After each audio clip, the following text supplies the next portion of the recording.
seems a little unusual doing minor prophets on Palm Sunday, but we'll find a way to do it. So, and for how long we go, I kind of in my mind I thought until people feel bored.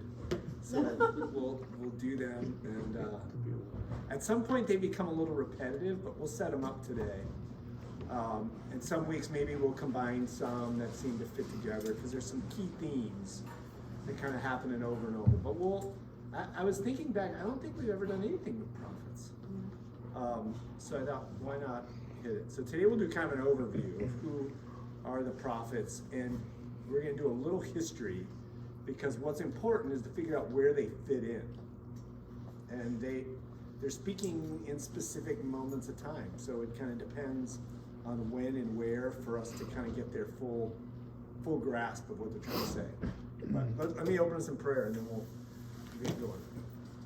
God, we thank you for this day. We thank you for the beginning of Holy Week.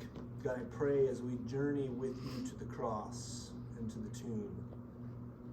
God, I pray that you continue to expand our hearts, that you grow our spirits, and that through this process, Lord, we come to understand your passion, we come to understand your call for us.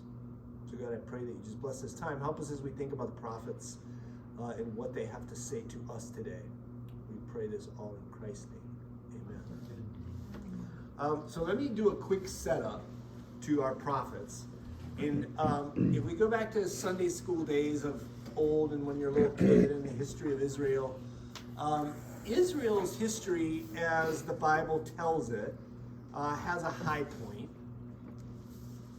And it's this. That was an action figure I found online for Solomon.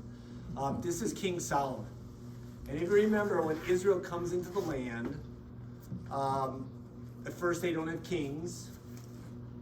And then there's the push, we want a king. And then you have Saul, and there's all this conflict around that. Then you have David, and he kind of takes things to a new level. He becomes like the paradigm for what a king should be. And when we think back of our big overview, for those who've been around for a while, and we think about, that picture of God's wholeness and shalom, about the bonds between humans and God, and humans and humans and humans in nature. The thought was, like, if you had a king, and a king could rule over this country and could establish the covenant and set the laws, and people did what they were supposed to, it would establish this wholeness that was the way the world was supposed to be. And so Saul had his issues. David, we know, had his issues as well, but he's portrayed more as like the right kind of hero who's going to make us the kind of nation we're supposed to be. And then comes Solomon. Solomon has all the wisdom. Solomon's able to build the temple. We now have like God's dwelling place on earth in Jerusalem, and it's beautiful. And these prophetic words about all things being made right again, and everyone from around the world coming to Mount Zion, and everything being restored. With King Solomon, it looks like, here we go, right? Like we're at the doorstep. Everything's going to be brought back together again. And this kingship thing seems like this is really going to be good. That ends as soon as his reign ends, because then the kingdom divides. You only have for Saul, David, and Solomon this united Israel. Most of its history is Israel and Judah.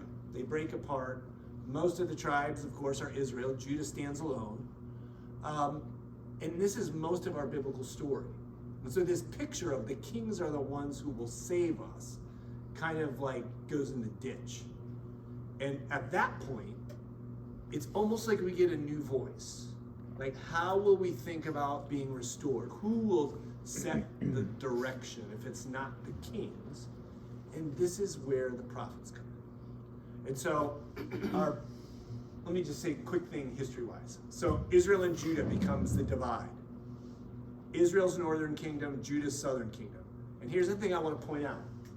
We have a mixed up view in our heads sometimes. So Israel, the northern kingdom, their first king is Jeroboam. He is not part of the Davidic rule, right? So when David comes on the throne, he gets told the same thing that was told to Abraham. I will make your name great. I will make of you a great nation.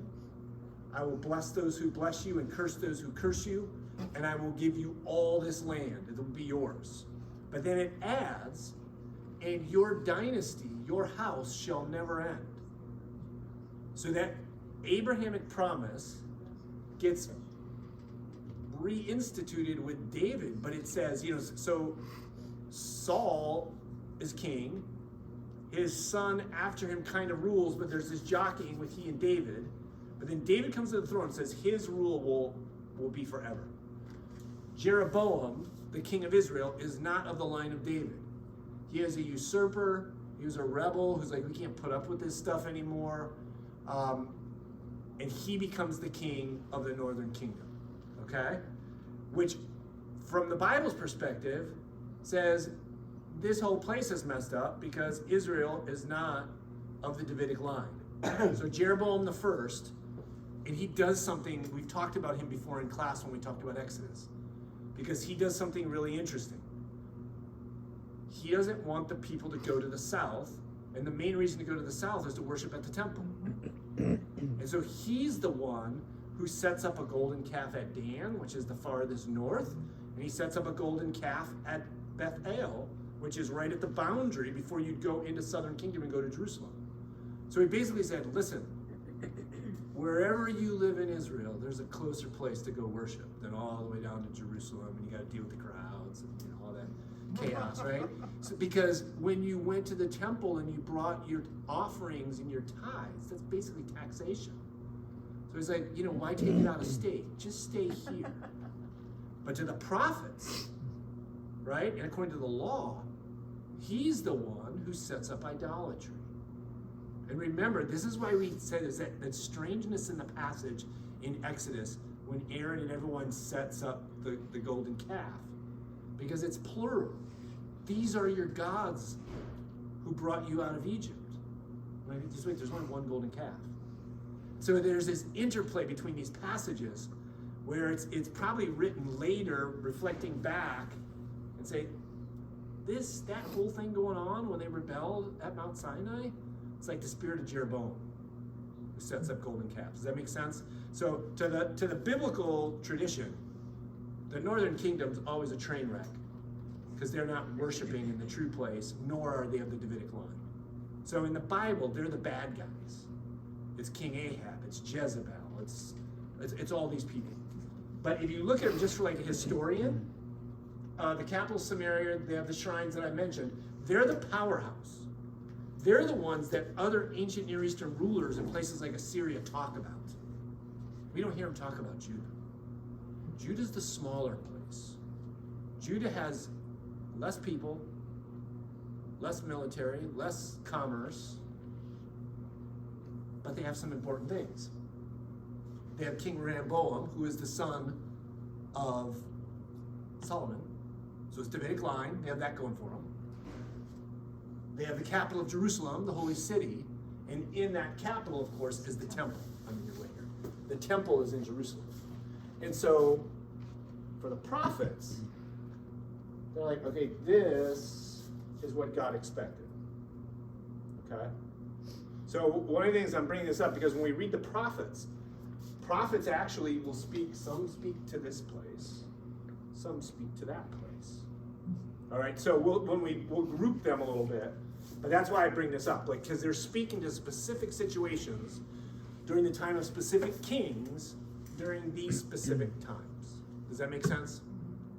And so you have two kinds of prophets. You have the classical prophets, which are the ones we're going to study. They're the ones who wrote, or at least spoke, and people later wrote it down. And you have the pre-classical prophets who come before the writing stage of prophets. But there's also a difference. The pre-classical prophets are like Elijah and Elisha. They were people who went directly to kings and they spoke to kings. These prophets speak to the people. They go around, think of them like street preachers. They'd go around speaking and proclaiming what was the matter, but it's to the common people. Does it make sense? The difference between those two. Now, here's one thing I want to say about prophets. When we read the Bible, we read about characters and the good guys. we always think like, well, they're just like us. You know, anytime we read literature, right? The good people we're like, and the bad characters are like those people we don't like. We never read and we, see the antagonist and think, oh, I'm just like that person. But I just want to put a little bit of distance between us and the prophets. Prophets weren't just in ancient Israel. This was a phenomenon throughout the ancient Near East. And they were thought of as different, to put it nicely. In Mari, which is in the northern Mesopotamian region, there's this Semitic language at Mari, and their word for the prophet was the Muhu man. And Muhu meant crazy, because they were like the crazy people. They were seen as a little, as we say, off their nut, but they would say things that were powerful, and like you didn't know what to do with them. Don't think of them as like the normal societal person that, you hang out with and you have friendly conversation. These were people that when you're walking downtown, who might look a little disheveled and is shouting at you like weird things about politics, religion, whatever, and you're kind of like walk fast and don't make eye contact. The prophets were a lot like that. And not just in ancient Israel, just all over the place. What's that? But not mental illness.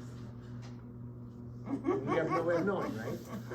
Wait, so is it like those people who are like standing on the side, like speaking out like Bible stuff, like with a megaphone? Yes. So they're not the people that everyone respected. And there's all kinds of traditions around them. There's these like ecstatic prophets where,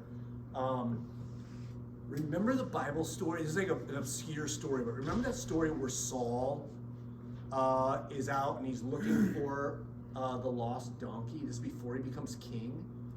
And all of a sudden there's like this band of prophets, and Saul gets like caught up in with them, and there's this kind of like ecstatic behavior where it's dancing and think whirling dervishes mixed with, there are people who have written on this, and this isn't my area of expertise, who suggest, where there's certain medicinal things used that would alter states of consciousness, but like when Saul gets caught up in that group of prophets, and it says, that's why it said, even to this day, Saul is numbered among the prophets.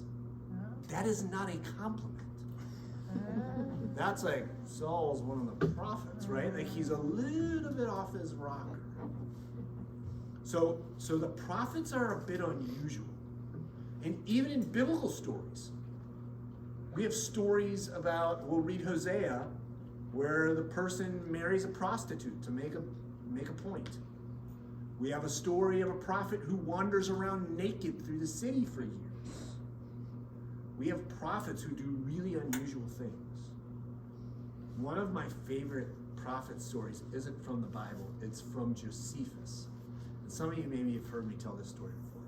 Josephus tells this story when the Romans were sieging Jerusalem 68 to 70 in the Common Era. They've got the city surrounded for years, trying to cut off, all water supply, food supply, and to just starve them out. And there was a prophet in Jerusalem who walked the streets daily. And nonstop, all he did was yell, "Woe unto Jerusalem! Woe unto Jerusalem! Woe unto Jerusalem! Woe!" 2 years, right? You're shopping in the market, and you probably hear it coming like, "Woe!" Right? Like he just 2 years, he walks the city, "Woe unto Jerusalem! Woe unto Jerusalem!" And it goes on and on and on. And Josephus tells about how one day this man is walking on the ramparts of the walls of Jerusalem. "Woe unto Jerusalem! Woe unto Jerusalem! Woe unto Jerusalem!" Even the Romans were irritated. And he says some guy takes an arrow and he shoots at the prophet on the wall. And hits him. And he keeps saying, "Woe unto Jerusalem! Woe unto Jerusalem! Woe unto Jerusalem!" And then he says, "Woe unto me!" And he fell over dead. The prophets were a bit unusual. But that doesn't mean we can't It's hear like a from robot. them, right? But that whole thing, when Jesus stands, this fits Palm Sunday, right? Jesus riding into Jerusalem, and he says, woe unto Jerusalem, right? Who stones the prophets and kills those who are sent to them. So that I were like a mother hen, right? Could gather you under my wing, but you reject it. Most people could easily blow off the messages of the prophets.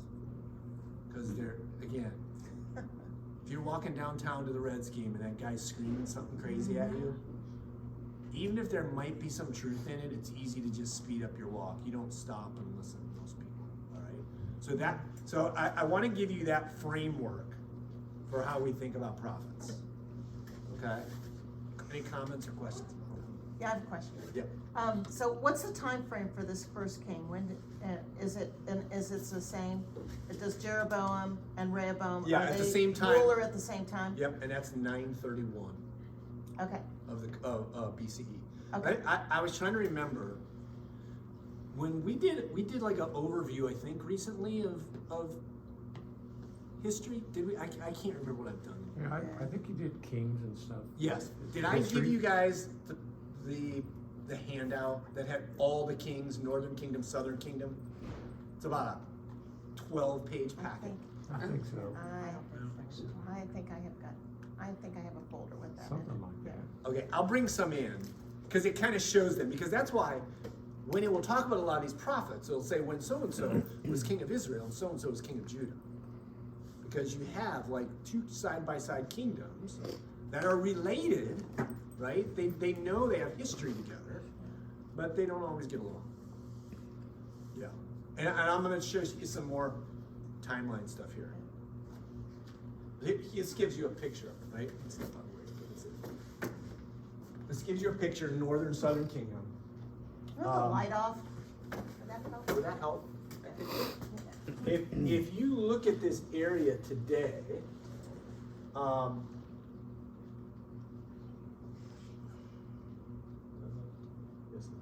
if you look at this area today, this over here, right? Everything to this side of the Jordan is now the country of Jordan. If you look at the stuff north of, see where Tel Dan is, that's the tip of Israel today. So some of it goes into what's now Lebanon. Some of it over here goes a little bit into Syria. Comes right up against where Philistia was. The Philistines are where the Gaza Strip is now. In modern day Israel comes all the way down here to Eilat. So it wasn't quite that size. But that gives you a sense. Northern Kingdom, much bigger, and notice what else they have. They have like port cities because they have access to the sea. You don't have that in Judah. And if you've traveled to this part of the world, everything, Jerusalem's right here, so everything, like, this is all desert wilderness. Right? So it's not the high hill country, it's not the Shekelah with the great farming region along the sea, it's not the Galilee, which is so lush, and the Sea of Galilee where you have fresh water source. Judah is much inferior. But again, we never think about it that way, because in the Bible, they're the good guys. All right, so new view of the end, that these prophets come. And they're going to start shifting the way people think about how we are going to get to that point where the bonds are restored. And let me say one other thing about the prophets first. When we hear the word prophet, we think predictor, fortune tellers, right? Prophecy. So prophets are ones who tell us about the future. That's a bit of not a bit. It's a total misperception based on Christian prophecy, right? So within certain church traditions where there's the prophet, they're telling about what's going to happen. Hebrew prophets would talk about things that were yet to come, but that's only a small part of their message. The vast majority, think of them as preachers and not as fortune tellers. Here's the way they'd use prediction. Like, you people are messed up, you're doing all kinds of things wrong, God is going to judge you, and you will know that is true because here's what's about to happen. So their predicting is only about the judgment that's coming because of the behaviors that are now being exhibited. Like 95% of the message is about what you're doing wrong. They're preachers. They're fire and brimstone preachers with a good punchline at the end. It's coming. That's their predicting. There are very small bits of things that when you read the prophets, later New Testament writers go, oh, this was actually talking about Jesus or the end, which is what makes us think, oh, it's all prediction. But most of us probably have about 30 verses of all the prophets are the only ones we know, and most of them are about Jesus and come from Isaiah, right? So we just think of like, that's what they're all doing. They're all talking about stuff to come.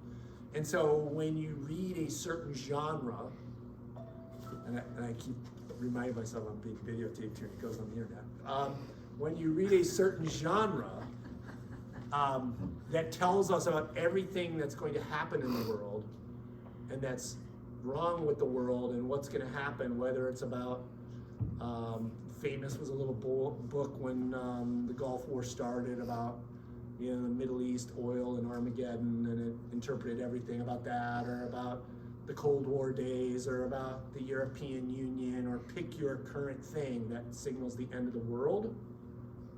People start piecing together in the prophets, this is what they were talking about. When 9/11 happened, people were reading certain passages in the Old Testament, going, oh, this is that.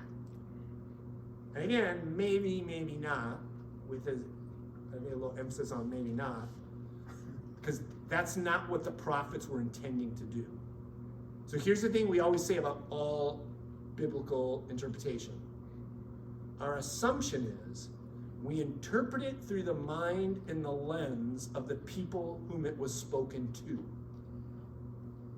If any of these prophets, if Hosea's got an issue with the people of Israel, he's speaking to them about their issue. He's not speaking to them saying, yeah, it's got nothing to do with you, but when these towers get knocked down in, a place called America in 2001, you'll get this. Oh, sorry, you're dead. You know what I'm saying? But that's how some people read it. Like, it had nothing to do with the people it's speaking to. Same with Revelation, right? When we studied Revelation, the Revelation is talking to that audience. There might be things that we go, oh yeah, this might be reflecting things yet to come, but most of all of it is to the people who are hearing it. So that's how we're going to read. Quick question. The Mormons have, their leader is called the prophet, and they periodically switch. Is that the way they're dealing with it, do you think? They're dealing with it the way, within the New Testament, it talks about there is the gift of prophecy. And so they will see a person as the main leader, as the prophet.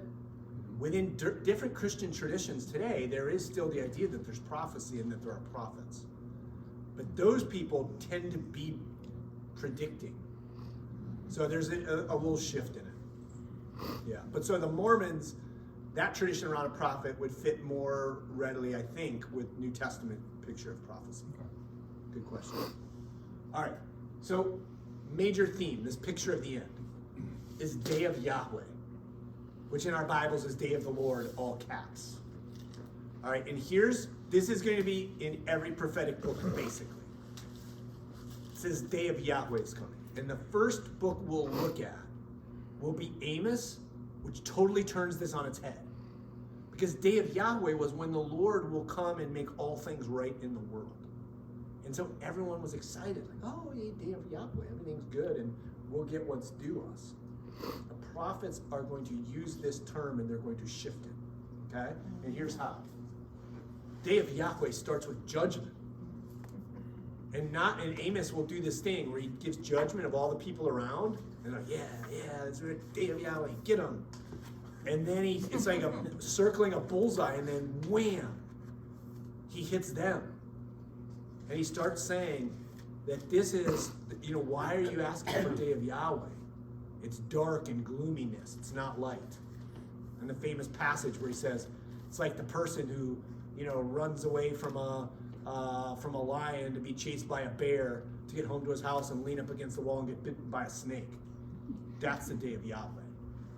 It's coming for you. And so the prophets begin with this heavy message of judgment.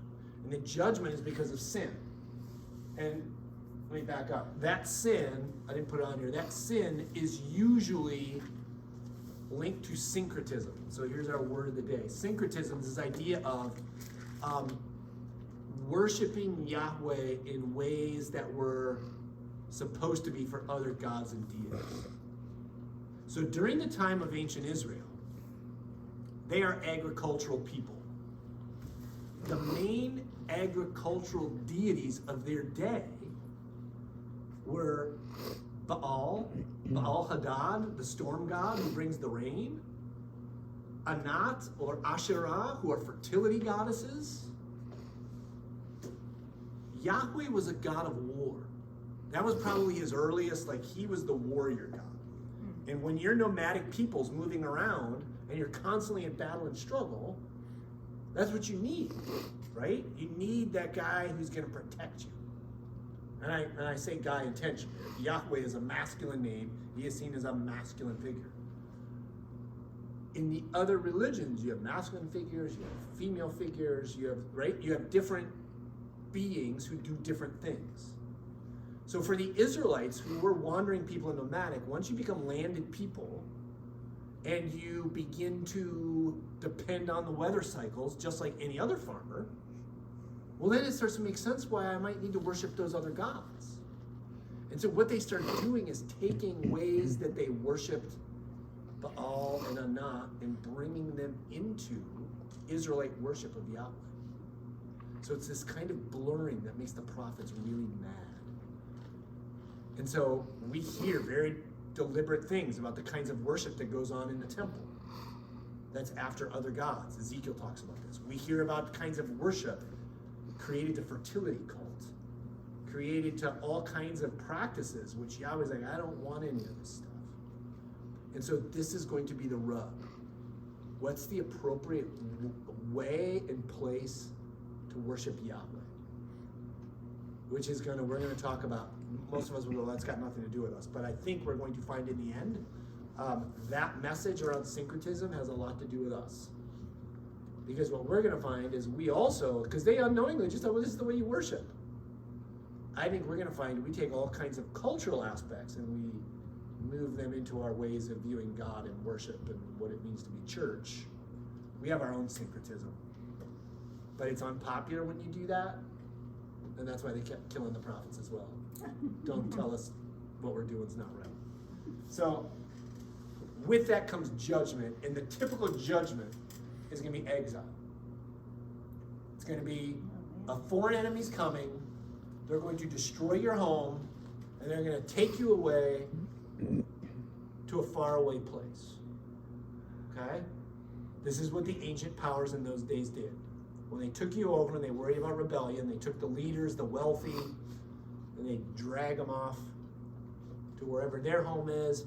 Sometimes they take the riffraff, they bring them back and put them in your place instead, right?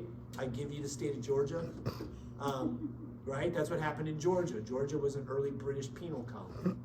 They took their riffraff and they took them to Georgia, which, might explain a lot. Same with Australia, same kind of thing, right? Yeah, that's what I'm thinking of. Just as a quick historical aside, when the Assyrians take the key leaders of the Israelites away, and they take the Assyrian riffraff, and they take them back to Israel, if you take an Israelite, and you take an Assyrian, and you put them together, they make Samaritans. Which is why even 700 years later in the time of Jesus, they hated the Samaritans. Because they said the Samaritans are the product of Assyrian riffraff and Israelite regular folks who didn't get taken into exile, who all of a sudden came together. All right? All right, exile comes. So let me Every prophetic book will mention restoration. It isn't always at the end, sometimes it's worked in, but we get these glimpses. There's judgment, there's the punishment, but there's these pictures of here's what it will look like when God restores all things. When God forgives, when God makes things right, when God makes things whole again. And again, we're going to find some of the most famous passages we know from the prophets are those restoration pieces. It's Isaiah saying, in the last days, everyone will flood to Mount Zion, and they will turn their swords into plowshares and spears into pruning hooks. Neither will they teach war anymore. That's a picture of restoration. And again, it's out of order. It's chapter 2. They blast them a bunch, but then he'll say something else. And then so it's mixed up. Think of, again, if they're like street poets who say all kinds of things, and someone's collecting all of those and putting them into a whole collection. Okay, but it's not necessarily linear. You'll get judgment, you'll get some restoration. You'll get judgment, you'll get prediction of what's going to happen to you, get some restoration.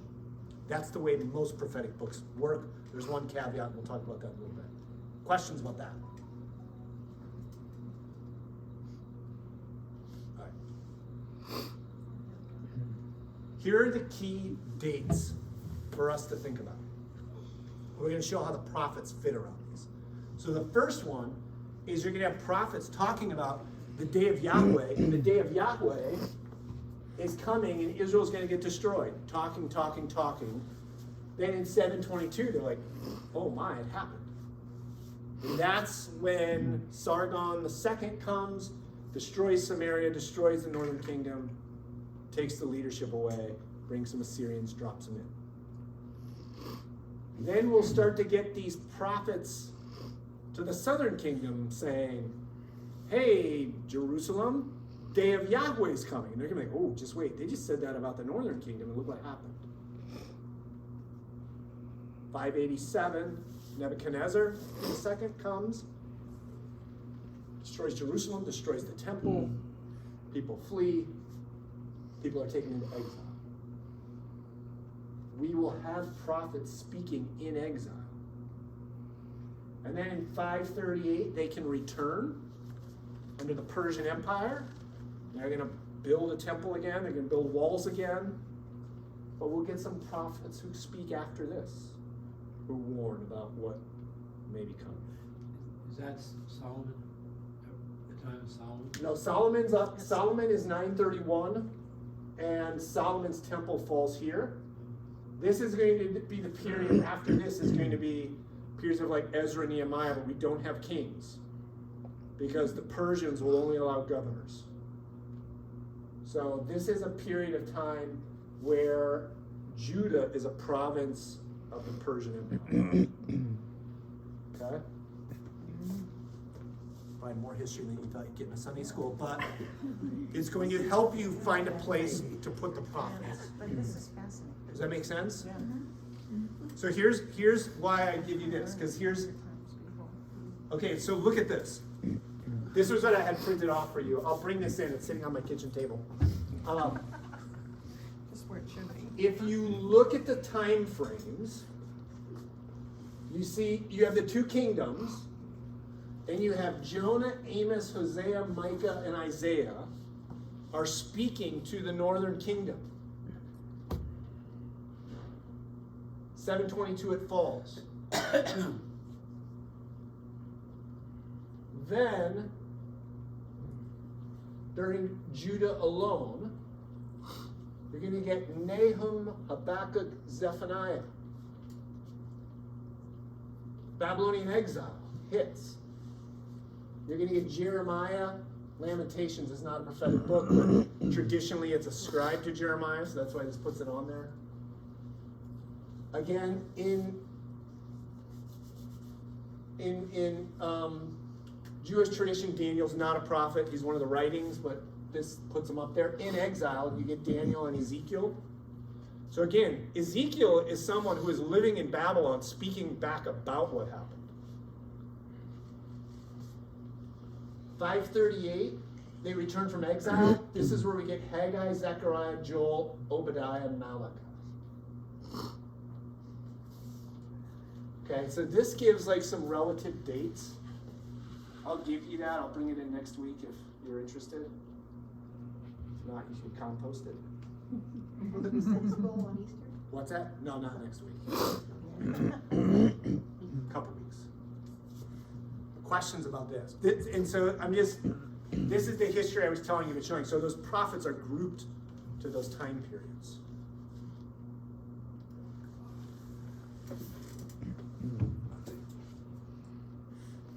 I said to show you this since we were talking about Assyrians. This is part of a relief of the Assyrians when they attacked during Samuel's time, and they attacked Lachish. You see the guys impaled. See those people up there? Oh, yeah. They impaled them, so like to make an example of them. This is the war machine that is like going up to like storm the wall. You can always tell Assyrians in the That reliefs, was a sheep. because Assyrians, they always have the very formalized curled beards that are squared off. They also have toilet plunger hats. Chocolate kisses. Yeah, I was about to say, yeah. There we go. Yeah. It would fit on your head very well. This is always hanging in the back of their minds. These superpowers, Israel and Judah are not superpowers. They fear the superpowers around them. All right. Whoops. So let me. Maybe that's why they've tried to become a superpower today. Well, right. There's all kinds of historical connection to that.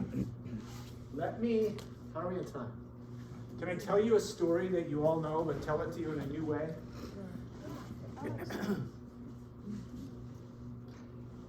So I'm going to tell you the one prophetic story, the old Sesame Street song about one of these things is not like the others.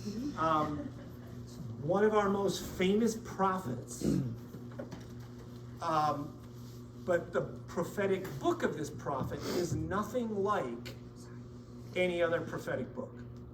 Because prophetic books record the words of the prophet.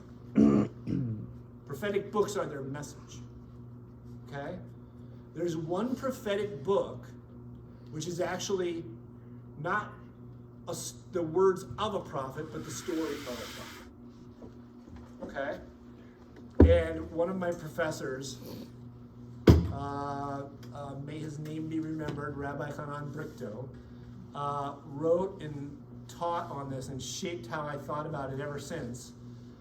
He was a very imaginative scholar, and he suggested, I think a little tongue-in-cheek, but I'm going to use it, that the book of Jonah was basically the kind of story that Jonah would tell to prophetic seminaries back in his day, to prophets who were learning to be a prophet.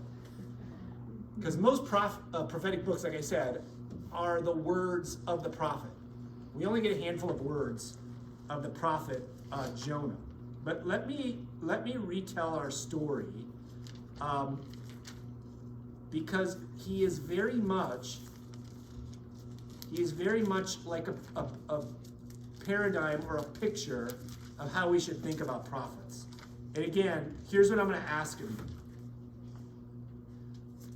I'm going to ask that you pretend, this is a hard thing for us as good church people, pretend you never heard this story before. Because that's what makes it work. It's like once you know the punchline or the twist ending in a movie, you watch the movie differently than the director wanted you to watch it. And because we've been doing Jonah, like if I asked you, like, hey, tell me about prophets, like most people would just go, Jonah, right? Because we know Jonah, because it's, well, I won't go into all why. But I'm going to jump around a little bit, but let's just set this story up. And let's set up some thinking. Prophets are the voice of God. Prophets do the bidding of God. Okay? And this book begins, now the word of the Lord came to Jonah, son of Amittai, saying, go at once to Nineveh, the great city, and cry out against it, for their wickedness has come up before me. But Jonah set out to flee Tarshish from the presence of the Lord. He went down to Jaffa and found a ship going to Tarshish. So he paid his fare and went on board to go with them to Tarshish, away from the presence of the Lord. Right? We read a lot of prophets. Prophets speak judgment. Prophets condemn. Because prophets are speaking day of Yahweh and judgment's coming. This is a really scary place, first of all, Nineveh, capital of the Assyrians. And he probably is a bit fearful about this. He doesn't want to follow the call. And so he goes to Jaffa, which is not Israelite. It's right on the border. And he's going to head to Tarshish, which we don't know exactly where that's referring to, but it's somewhere western Mediterranean. He wants to get as far away from the Lord's call as he can. Okay? And then this happens. But the Lord hurled a great wind upon the sea, and such a mighty storm came upon the sea that the ship threatened to break up. And then the mariners were afraid, and each cried to his God. They threw the cargo that was in the ship into the sea to lighten it for them. Jonah, meanwhile, had gone down into the hold of the ship. He lay down and was fast asleep. The captain said to him, what are you doing, sound asleep? Get up, call on your God. Perhaps the God will spare us a thought so that we do not perish. The sailors said to one another, come, let us cast lots so we may know on whose account this calamity has come upon us. So they cast lots, and it fell on Jonah. And they said to him, tell us why this calamity has come upon us. What is your occupation? Where do you come from? What is your country? And again, they basically were like rolling dice, playing and it came out like, oh, he's the guy. What people are you? And he says, I'm a Hebrew. I worship the Lord, the God of heaven. And again, it's all caps. I worship Yahweh, the God of heaven, who made the sea and the dry land. Then the men were even more afraid and said to him, what is this that you have done? For the men knew that he was fleeing from the presence of Yahweh, because they told them. Then they said to him, what shall we do to you that the sea may quiet down for us? For the sea was growing more and more tempestuous. He said to them, pick me up and throw me into the sea. Then the sea will quiet down for you. For I know it is because of me that this great storm has come. Nevertheless, the men rowed hard to bring the ship back to the land, but they could not, for the sea grew more and more stormy against them. Then they cried out to the Lord, please, O Lord, do not let us perish on account of this man's life. Do not make us guilty of innocent blood. For you, O Lord, have done as it has pleased you. So they picked Jonah up, threw him in the sea. The sea ceased from its raging. Then the men feared Yahweh even more, and they offered a sacrifice to Yahweh and made vows. So just get this picture. Prophet fleeing. I don't want to go to this terrible, scary place. So it's like God's doing something scary to him.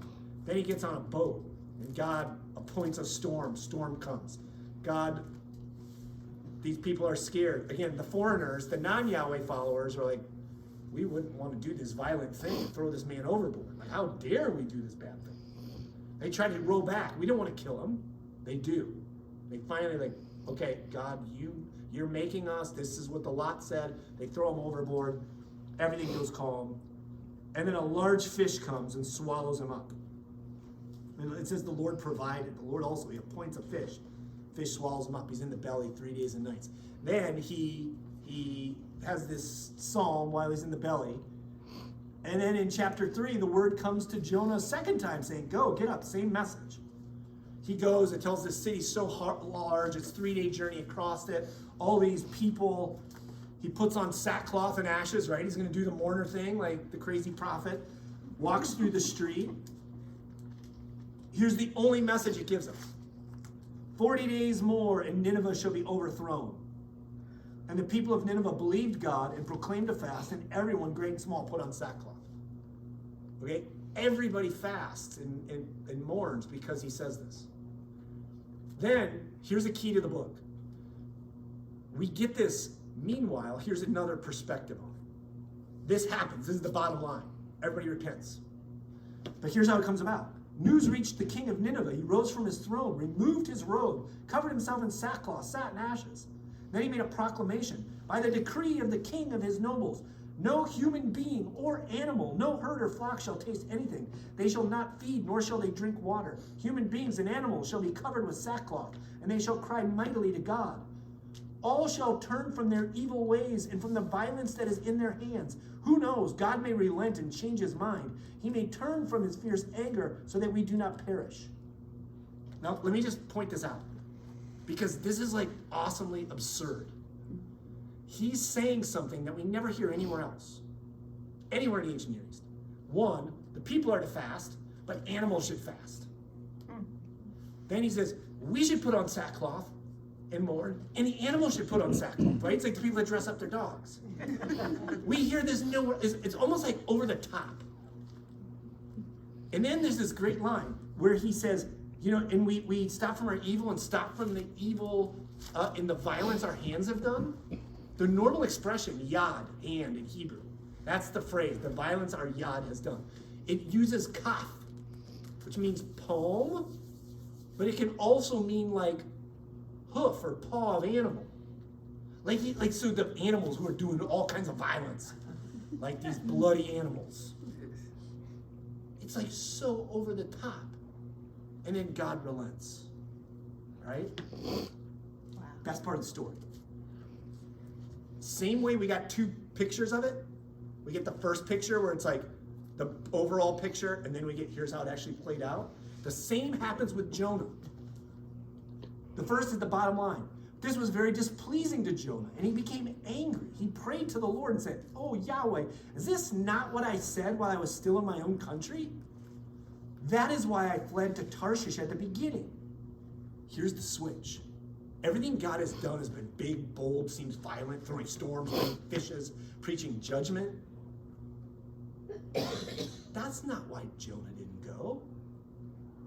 It sets up like he doesn't go because it's scary and it's violent. I don't want to be this one. I might get killed, and I'm preaching, destruction. He says, I fled because I knew that you're a gracious God and merciful, slow to anger, abounding in steadfast love, and ready to relent from punishing. He's quoting the passage when Moses goes in the rock and God walks by and God is described.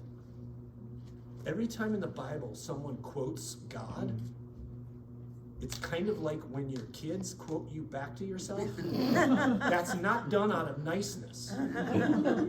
He's basically going like, yeah, you're the salute and you're a merciful God. He's like, you're a softy pushover. That's why you want to come in the first place. Right? That's not what we think. We think, oh, merciful prophet is a judgmental God. In the end, he's like, God's a softy and I want to nail these people. And he says, and oh now, O Lord, please take my life from me, for it is better for me to die than to live. And the Lord said, is it right for you to be angry? Which is, Hanan Brichto, my professor, he said, that's so wooden. He goes, that's not what's the essence of what's being said here. He said, he translated this as, oh my, Jonah, aren't we angry? He made it like God speaking to a bratty little kid. But then we get the bigger picture, and I won't read it all because I know we got to go. But he gives the picture of here's how it played out. Jonah goes outside the city to see what would happen. And he builds a little shelter. And a little vine grows up over him to give him shade. And then one day, a worm eats the vine, it shrivels, the sun's hot on him, and he says, I am so hot and miserable, I just wish I could die. And God gives him the, oh, poor Jonah. But look what God says. God said to Jonah, verse 9, is it right for you to be angry? But now he expands it. About the bush? He said, yes, angry enough to die. Then the Lord said, you are concerned about the bush for which you did not labor, in which you did not grow? It came into being in a night and perished in a night? Like, you're getting that worked up over a bush you want to die? Here's the punchline. And I should not be concerned about Nineveh, that great city in which there are more than 120,000 persons who do not know their right hand from their left? and also many animals? Curtain drops, story ends. The last words of the book are, and much animals. He's like, animals, they put on sackcloth. They repented of their evil. They fasted. All these people. Shouldn't I have mercy? But Jonah looking at us here, I hate these people. Kill them all. Bottom line message of this book is, prophets are to be a voice piece. It's God's judgment.